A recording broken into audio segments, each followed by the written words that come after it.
These letters, I think, do more to keep me in touch with what's happening around the country than just about anything else.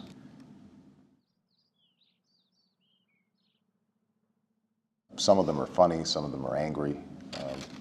A lot of them are sad or frustrated about their current situation.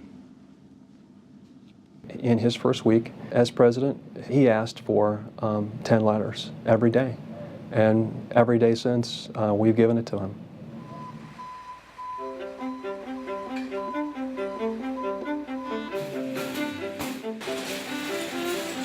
We get 65,000 paper letters every week. We get something like 100,000 emails, 1,000 faxes, 2,500 to 3,500 calls per day.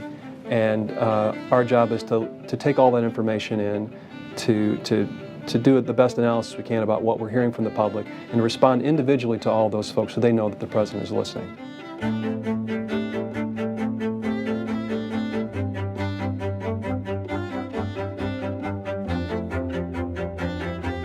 Anyone that sends a message to us, it comes into our offices. Our staff sorts through them. They identify those that meet our 3 tests. Are they something that's representative of the mail that's coming in? Is it representative of something in the news? And is it something that's a compelling message? We pile that mail together. Some of it ends up here on my desk. I sort through it, categorize it by issue, and then every day I go through them and pick the 10 that best represent what's happening right now. And it's a good dialogue, a direct relationship between constituents who have these concerns and the President who desperately wants to get those messages. The President's talked about being in the bubble, and our job is to make sure that he gets out of it every day.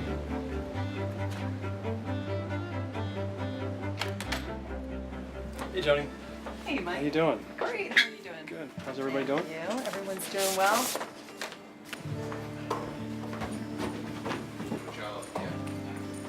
Hey, Katie. Thank you. So this is for tomorrow? Yep. Okay. You good? Yep, I'll give it to him. He probably replies to somewhere between 3 and 4 a night. So over the course of the week, you're writing 15 to 20 letters. So he writes a lot, and he handwrites every single one of them. Some are longer, some are shorter, and the issues totally vary. So these are the ones that come filed from before. Lately, I've been getting a lot of healthcare letters, and this is a good example. Dear Mr. Obama, my son-in-law, age 42, had a heart valve replaced 2 years ago. His wife and 2 children pay $1,200 per month for health insurance. They can not get another provider because he has a pre-existing condition. He's now unemployed, so my husband and myself are helping them.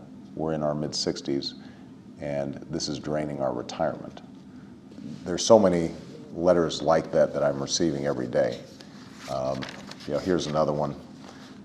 A woman whose husband retired from AT&T at 61 is waiting to get on Medicare. You now have the company in negotiations with the union and may decide to stop health care for retirees. Got another one, an antique business in Alabama. They are on the verge of losing their business because they just can't afford to pay the premiums. Their premiums increased $70 per month just this month. So a lot of the stories are heartbreaking.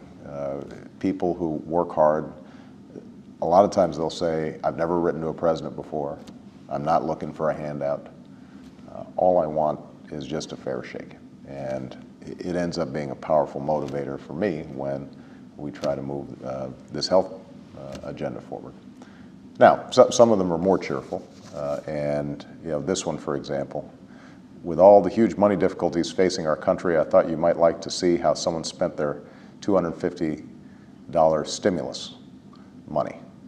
Thank you for all the pleasures from tending my raised bed and from the vegetables I hope to enjoy. So she set up a vegetable garden, and she sent me a picture. There's a beautiful letter that I got just a couple of days ago. I'm going to be responding from a woman who had found a letter, and she forwarded it to me. A letter from her father when he was fighting in World War II. She had just been born, and he had just gotten news of her birth. And he sent this letter, "My dearest daughter," and explained what he was doing in Europe during World War II and why this was so important and what the country meant to him, and that someday she'd be old enough to read it and understand why this was so important.